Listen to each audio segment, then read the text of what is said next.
So it was a bruising night for the government last night. The Prime Minister's authority diminished, certainly. But what does it all mean for Brexit?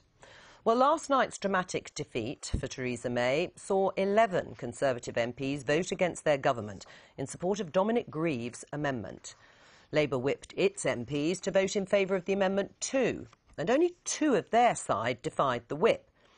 The government ended up losing by 309 votes to 305. However, the bill still has a number of stages to pass in Parliament, and the government could attempt to overturn the amendment when it has its report stage on January the 16th. The amendment forms part of the EU withdrawal bill, which ends the supremacy of EU law and copies all existing EU law into UK law. If it stands, the change to the bill means that Parliament is now guaranteed what the rebels have called a meaningful vote on the Brexit deal. The government negotiates with the EU. So if they reject it, Theresa May could either ask the EU for more time to negotiate or allow Britain to leave the EU without any deal. The rebel MPs' hope is that the amendment will concentrate the minds of Theresa May and Brexit Secretary David Davis, who will now have to be more mindful of Parliament's views when they negotiate the deal. Let's talk now to the BBC's political editor, Laura Kunsberg, who is now in Brussels. Laura, hi. It was a big moment last night as the opposition parties cheered along with the rebels. Theresa May defeated on her own terms over Brexit. But materially, what's actually changed with Brexit? Well, Joe, you're right. It was a huge moment last night, and just as MPs were filing back in for the result, cramming every inch of the Commons, I had a message from one of the leading rebels who said the government's won. They thought that they had not succeeded. They thought that after all of their weeks and weeks of working with the opposition parties that they'd actually not managed to beat Theresa May. But then when the tellers arrived, they did their little shuffle in the chamber, and suddenly the opposition benches erupted into cheers, and they had actually done what they wanted and for the first time beaten Theresa May on her own business in the Commons. In terms of what it means, well, here's the funny thing. Nobody is exactly quite sure technically, because first of all, the government might well tweak and change this as this bill goes on, because there's months left to go. And second of all, when you talk to the rebels about what they want, there's sort of a spectrum of opinion. But remember, there are lots of parties who've been working together on this, and some of them really do want a say practically on line by line of every bit of the Brexit deal. Others see it as a matter of pride, that Parliament should have a full proper debate, full votes, rather than just a rubber stamping of the deal. But it raises the question, do they really want actually a vote that could sink the deal and sink the government? And I think in the last few weeks they haven't always given the fullest answers to exactly what they're trying to achieve. The reason for that is I think inside that coalition, the Rebels Alliance as it's become known, actually some of them want quite different things. So does it actually weaken Theresa May's hand in the negotiations in Brussels where you are? It's going to be embarrassing for her to turn up here this morning in front of all the other leaders, having just been beaten by her own side. It is not as bad, however, as the summit when she turned up having thrown away her majority in that disastrous election result for the Tories. I think clearly it will be on leaders' minds, because here in Brussels, since the election, they have been worried about whether or not Theresa May can last. Can they trust what she tells them she'll be able to do when they sit with her in the privacy of their leaders' conversations? But I think while this has been a big drama, no question, it hasn't necessarily been a big disaster. You know, we're not automatically at the beginning here of months and months of defeat after defeat after defeat. But certainly there is a question mark. Will Theresa May have to think a bit more about compromising before pushing things to a vote that might end in defeat? Now let's talk about the Labour Brexiteers, because there are some who believe that actually if those in the Labour Party who support Brexit and have always supported Brexit had voted with the government in larger numbers, then of course Theresa May wouldn't have been defeated. Why did they in the end vote with their party? Well, despite the efforts of, I understand, Labour MPs in that Brexity camp, like Gisela Stewart, who's with you today, who I'm told, and you can check with her, was furiously ringing round other Labour Brexiteers to try to persuade them to stay on side, the number of votes in that, which is normally 9 or 10, went down to 2 or 3. And you're right, had they all stuck with Project Brexit and voted with the government, well, Theresa May would not have lost. But I think, given it was clear for a while the numbers were so tight, that frankly the temptation of beating the government was more important to some of those MPs like Dennis Skinner than it was about trying to stay shackled to the Brexit legislation. But the movement of them is going to be really, really interesting and important in the next couple of weeks. What will that group do when it comes to the vote about a Brexit date next week? What will they do in the months to come? So do the naked power plays between the two political parties trump their principles in terms of Brexit? But just one brief thing. I think last night we saw the House voting on Brexit lines rather than on party lines, and that could be something that starts to solidify as a trend in the coming months. But you know, you talk to some people and they say, look, this doesn't really make a big difference, it doesn't add up to very much more than a hill of beans. I think the answer to that is we will see. Frankly, we just don't know yet.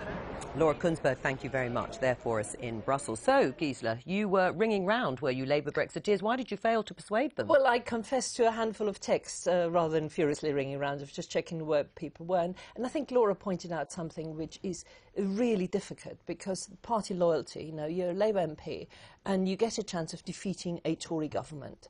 And I think that's what kind of the tribalism of our party affiliation. But were you disappointed that they didn't actually vote for Brexit, which is supposed to be the biggest constitutional issue of our time? Well, I think just on that amendment, I would have voted with the government on that one. But, you know, two of them did, and others sort of held their powder. But the key thing is that legislation is required in order to allow us to exit properly.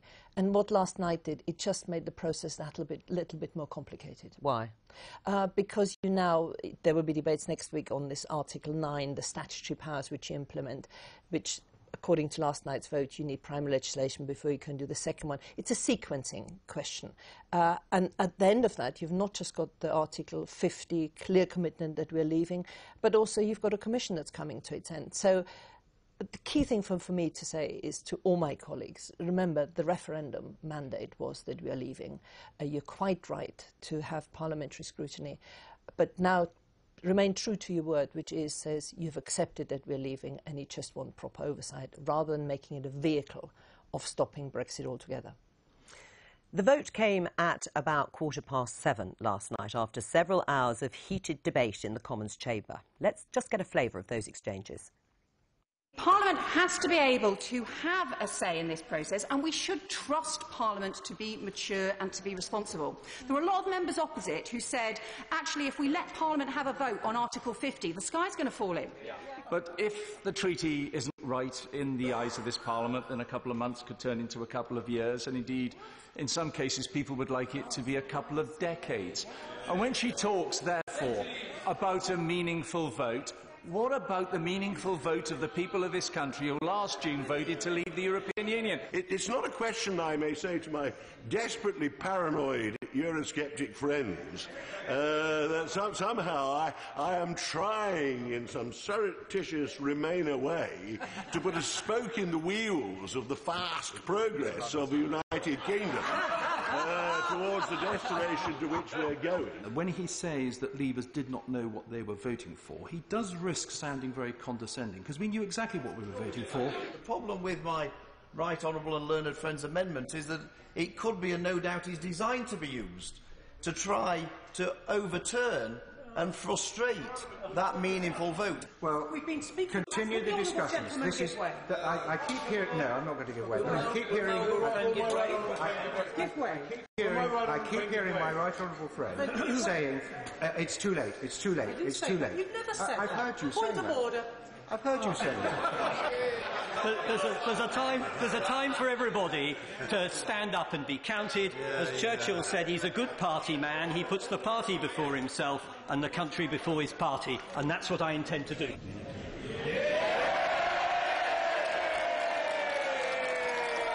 I think we all want to hear the result. The ayes to the right, 309. The noes to the left, 305. And the House erupted. Well, we're joined now by one of those Conservative MPs who helped defeat the government last night, Jonathan Ginogly. Welcome to the Daily Politics. Hello. Are you proud of yourself, of what you've done? I think we did the right thing, absolutely, yes. I mean, it's important to make out, and looking at those snippets where there's a lot of heat being generated, that, you know, this was not about defeating the government. Well, it was, because you defeated the government. This was not about undermining the Prime Minister's negotiations. This was not about, in any any way stopping or hindering the Brexit process, which the vast majority of people who did rebel want to see happen. What this was about was actually saying that in some cases parliamentary sovereignty must be respected, that actually when we look at these Henry VIII powers, which give huge power to government to basically do whatever they want, that actually before those are used, there must be a vote in the House of Commons on a bill that will look at the terms on which we leave. But this, by the way, is the biggest decision we've taken since the war. Parliament should look at these issues. Right. There were a series of assurances given by ministers and some last-minute concessions over this issue of a meaningful vote for Parliament. Do you not trust your own government and Theresa May and David Davis to do the right thing? I think one of the things that's come out of this process, because I gave my intentions to the government about 3 months ago, so I think one of the things that has come out of that is that the government does need to engage in a more concerted and meaningful way than it has been doing.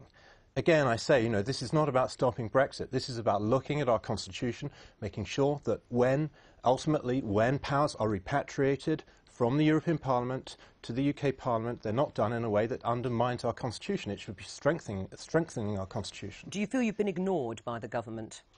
I think collectively, voices have been ignored. And one very telling thing was that the rebel votes yesterday were not indicative of the upset within the party. If you actually run through the debate, you will find people who were Remainers, you'll find people who were extreme Brexiteers attacking Clause 9 and these Henry VIII powers and saying that, in some cases, that it should be scrapped altogether at report stage. And I do hope, and the reason for that, by the way, is because the government's bringing forward another bill now. They've agreed to bring forward another bill where they probably won't need these powers. So I just think we now need to stand back, let a bit of the heat go out, and have a discussion as to the implications and how we're going to go forward. Let's have a look at the front page of today's Daily Mail, because you are there with your co-rebels, as I'm sure you've noticed, with the comment there, proud of yourselves. But are you innocent or guilty of betrayal?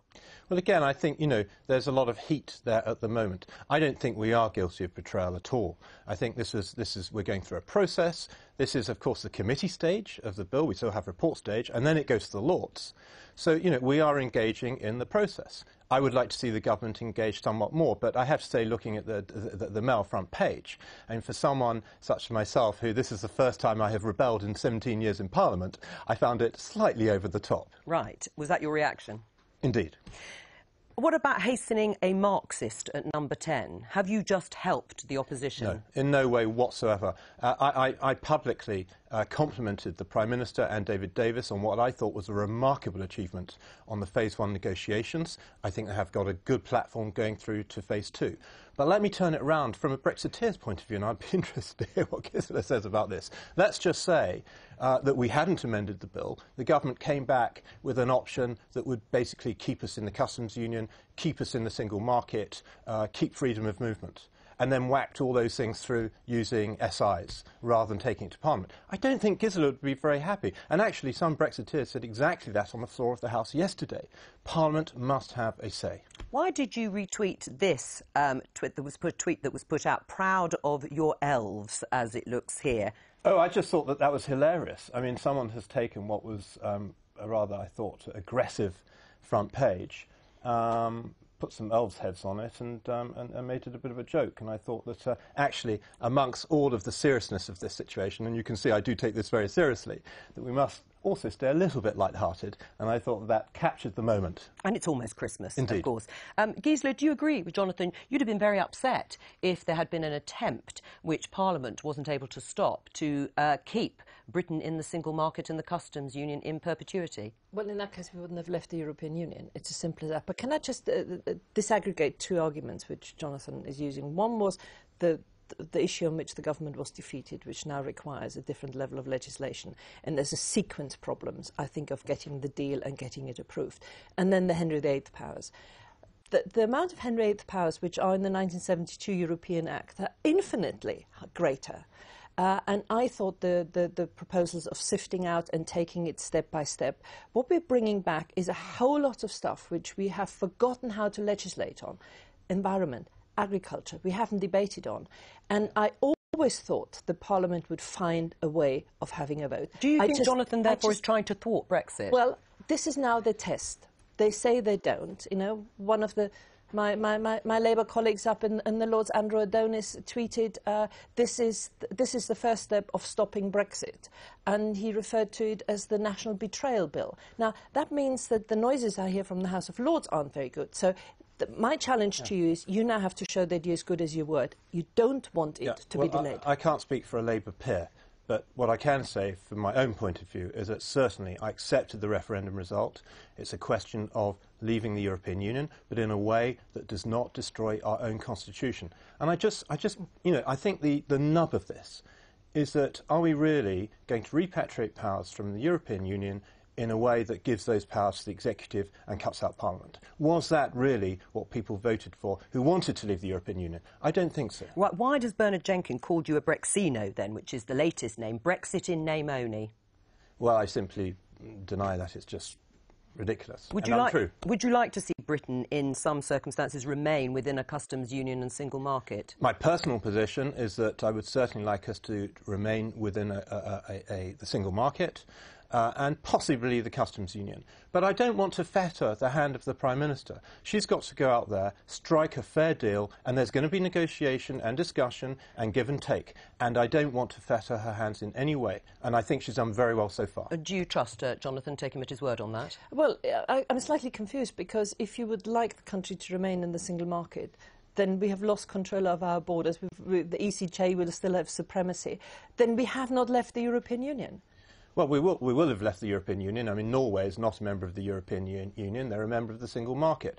And by the way, during the referendum campaign, there were many, many people on the Brexit side who were arguing, yes, let's get out of the EU and just trade with Europe, let's say in the single market. That's quite a consistent argument. So you would accept a supremacy of the European Court of Justice, automatic supremacy plus free movement of labour? Norway does not accept the supremacy of the ECJ. No. But it does take rules from the European Court of Justice. No, they have a separate court. They implement more than the we've EEA done. has a separate court. And what about freedom of movement? Freedom of movement, again, if you look at Switzerland, they took freedom of movement. It's clearly an issue. The Prime Minister says she wants a unique agreement, and if that involves stopping freedom of movement, that would be fine. But I can tell you, people, if that is your idea of Brexit, that is not an idea shared by millions of people who voted because they thought we put an end to it. Can I just add one aspect to freedom of movement? The idea of leaving the customs union is that we can strike deals with third-party countries. India, Australia, New Zealand have already indicated that they want to strike a free trade agreement with us. Their number one agenda item is UK visas. So this idea that we leave the EU, we're not part of the single market, and we somehow don't have an immigration issue anymore is simply Jonathan, untrue. You're misrepresenting this. The issue was that within the European Union, you have got virtually half of our net migration automatic. What we were arguing is that this Parliament decides what its entire immigration policy is. All right, I'm going to have to stop it, though. I just need to ask you before you go, will you vote against the government's motion to write the date of departure onto the face of the bill next week? I have already, because, of course, the debate on that has happened. Yes. And I spoke against it, and I expect the government to make a concession on that and hope they will. And do you think they will, Gisela? I don't know. Should they? Should they just drop that? Well, the real date is the end of the current Commission, the end of the Parliament. So I think there already is an end there. So I leave that to the party management. If we were 3 days party. before the date and we're just about to strike a deal, and we need a few more days, we should be able to have that flexibility. I have negotiated. They always strike a deal at the last minute, 2 minutes to midnight, whatever the midnight is. Right, but you are going to stick to your guns on that. I'm going to see how the debate develops, as I have. Don't forget, there were some 20 issues on which we've been debating. There's only been one rebellion so far. I'm very hopeful that we'll have a good resolution on the date. All right, and just finally, was it reasonable for the government to sack your rebel colleague, Stephen Hammond?